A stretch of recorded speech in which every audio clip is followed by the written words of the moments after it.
Hey everyone, today we're setting sail for Alaska.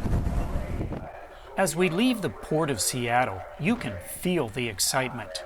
Our cruise ship of about 1,400 passengers ventures out of Puget Sound towards the Pacific Ocean and the Alaskan frontier that will take us over 2,300 miles. Our first day is at sea, a seesaw adventure as our travels are rough this first morning. The ship's pool shows how moving and experienced this is. Yet, with temperatures in the 50s and rainbows in the air, you just take it all in.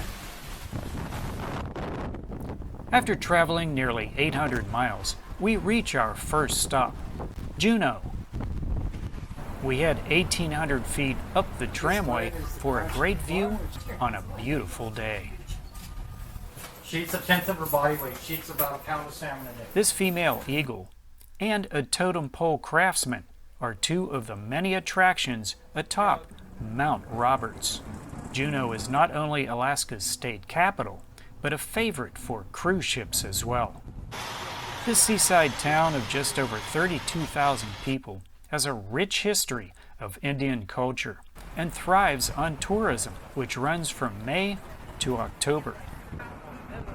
After a great day, it's back on the ship and on to our next destination. This morning, we continue north with a beautiful sunrise.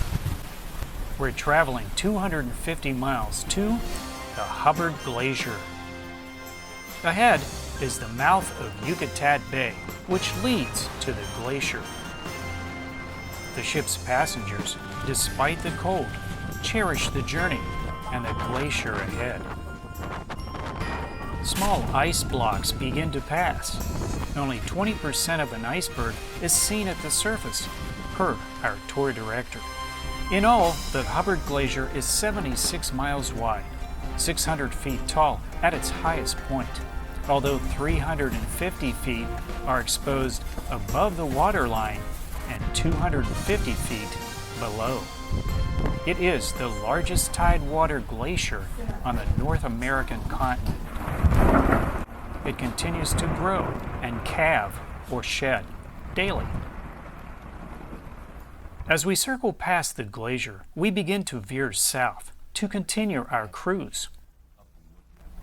This was a memorable day with some of Alaska's finest scenery on display. Heading further south the next morning, we reach the city of Sitka, rich in native Indian and Russian culture. Sitka was the site of Russia's sale of Alaska to the United States in 1867. It was also the capital of Alaska prior to Juneau. St. Michael's Cathedral sits in the center of town. The onion-shaped roof presents a distinct architecture for this Russian Orthodox church. The building is a replica of the original, which burned to the ground in 1966. Many of the sacred icons sent from Russia in the mid-1800s survived the fire and are still present today.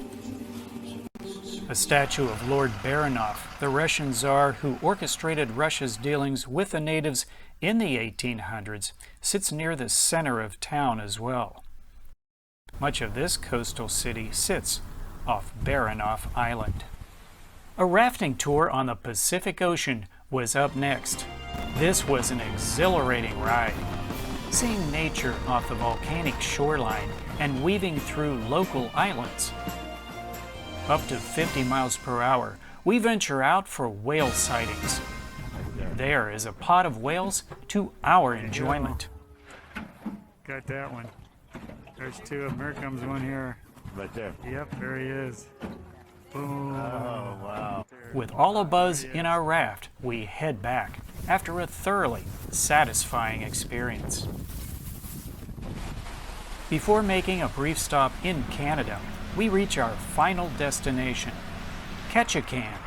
With a population of around 8,000, Ketchikan averages about 31 inches of snowfall per year.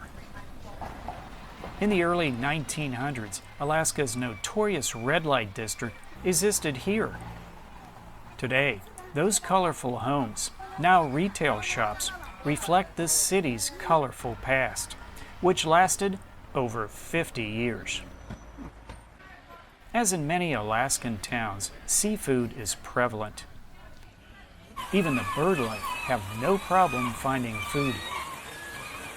There's much for visitors to see and do. City tours, excursions, and plane rides are several examples. We enjoyed our stay in Ketchikan, but the cruise must move on. Our final port brings us to Victoria on Vancouver Island, Canada.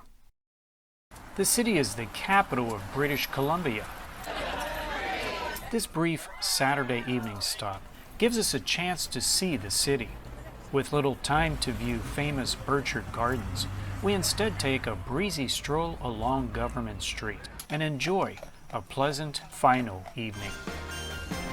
This Alaskan cruise was a wondrous journey of over 2,300 miles. Enough to clear the senses, marvel in nature's beauty, and make me wonder where will my travels take me next.